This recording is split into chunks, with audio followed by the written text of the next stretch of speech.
Okay, welcome back. If you are just joining us, we are highlighting the recently signed COVID-19 relief package because we know you have a lot of questions about what all of this means for you and your family. We're getting answers from our financial expert, Kimberly Washington. So let's talk unemployment now. Here's where our state and area parishes stand. The unemployment rate in Louisiana as of January, 7.6%. When you break it down parish by parish, most of our area is higher. Orleans has the highest rate at 12.4%. St. John the Baptist is close behind at 11.4%. St. Bernard and St. James are just below 10%. Tangipahoa 8.7%, and Jefferson close behind at 8.6%. Washington Parish just under 8%. Terrebonne 7.5%. St. Charles nearly 7%. St. Tammany, Plaquemines, Lafourche all below at 6%. Now, those rates are slowly improving, but millions of taxpayers were impacted by the COVID-19 pandemic and experienced a loss of income or a reduction of working hours last year. So, Kimberly, let's kick off this portion with a viewer question. Take a listen. Hi, my name is Gabby. I'm from New Orleans. I received unemployment last year, and I heard that the IRS is going to be giving some type of tax break, tax credit. And my question is basically, I wanted to know how is that going to impact my tax refund? And also, do you know how much of a tax break they're offering? Right, so that's a really good question. So what happened is just past bill is that $10,200 is now being excluded from unemployment benefits, which means that if you receive unemployment benefits, you no longer have to report $10,200 of this. So this is a huge tax break. So of course it does qualify for individuals who earn less than $150,000. So if you fall within that category, you can exclude $10,200 from your tax return. So that's going to be a big deal for so many Americans. It certainly reduces your tax liability, and that's how much a person can save in taxes with the new tax break? That's correct. They can actually save $10,200.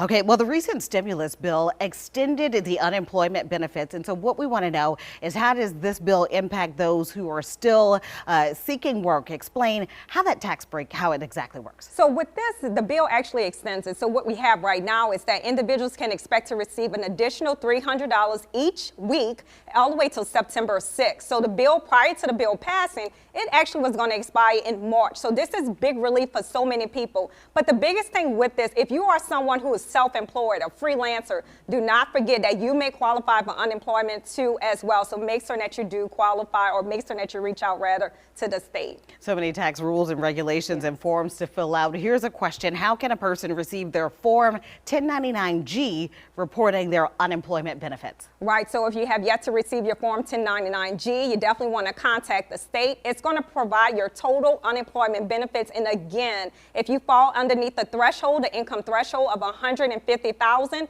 you will no longer have to report the full amount of unemployment benefits, because you may be entitled to a tax break up to $10,200. Make certain that you speak with your tax professional to see exactly how that credit works. Tax professional. Yes. All right, Kimberly. Now, this segment for parents, we know that we're now going deeper into your questions. We'll move into the new child tax credit because we know this is huge for families. Kimberly, you mentioned before the new child tax credit is almost bigger than the stimulus payments themselves. Right. You said a family of 5 could actually receive an additional $5,400 starting in July through December. Is that correct? That is correct. And it is big. I'm like, why isn't a lot of people talking about this? But if you have children, you may qualify to start receiving monthly payments beginning in July all the way to December, depending on your child's age. But this is a big deal because it actually can help you with different expenses as it relates to your children throughout the year. But it will start in July and it will end in December of this year. Okay, we actually did get another viewer question about the new child tax credit. Let's take a listen. Hi, Kimberly. My name is Alicia Reed, and I'm a widowed mom. And I have a question about this tax credit. How is this different from last year's tax credit, and how do I qualify? So again, this is the child tax credit. Normally the credit is up to $2,000 per child for every child under the age of 17. This recent bill now allows individuals to claim a credit up to $3,600. It also makes it a monthly payment. And more importantly than that, it also includes 17-year-olds as well. Again, it's up to $3,600 credit, so this is a big deal. And more importantly, you are now entitled, if your income qualifies you rather, you're able to get a monthly payment based off this credit. So that's the big deal with this credit. And listening to that question from Alicia, she said that she was a widowed mom. For people who have experienced a change of life status, that certainly can affect how you file and what you may qualify for. Is there anything you can, what should they do? Well, the biggest thing, again, like I said, it is a monthly payment. So when you think about that, especially someone in her situation, now she's able to include, if she has 1 or 2 kids, she can include that monthly income in her budget and now use this money for childcare expenses, educational costs, or whatever the case that she may find herself, just different expenses that she does need to pay. But it's a big deal, and you definitely want to look into it. Well, President Joe Biden's $1.9 trillion coronavirus stimulus package also included the expansion of the child tax credit that could help every child out of poverty in the U.S. Half that amount of the credit is being increased, but that's not the whole story. For the first time in history, families will qualify to receive a tax credit we talked about as a monthly stipend.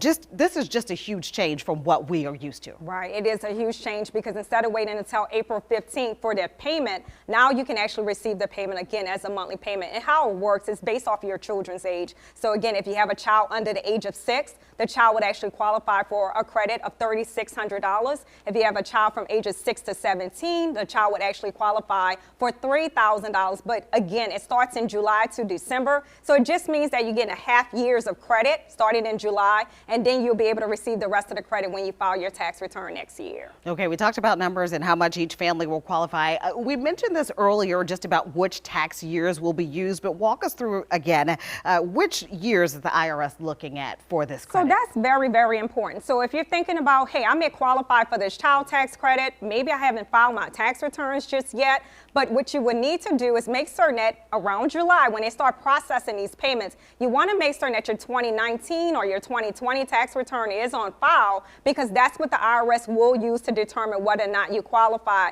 Again, there are income thresholds. So if you're single, you cannot earn more than $75,000. If you're married, you cannot earn more than $150,000. But again, this is a credit that will change a lot of people's lives. We're going to switch gears a little bit. I mean, I know that was a lot of good information about the child tax credit.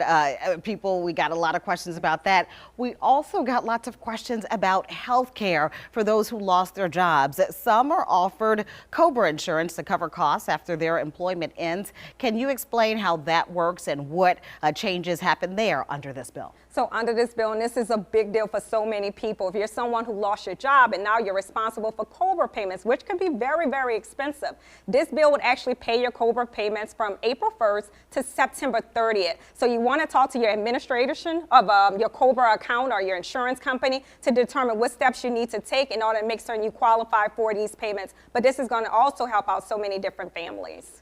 And, keep talking about the help for families. Is there any changes or increases to SNAP benefits under this relief package? So under SNAP benefits, and also known as food stamps too as well. So individuals can expect to see increase in these benefits for a temporary point of time, but up to 15% families can expect to receive an increased payment for SNAP benefits, and that can also help out so many different families. All good information. Yes. Kimberly Washington. So if you are a small business owner or self-employed, there are also resources in this relief package to help you through these tough times. That part is coming up right after the break.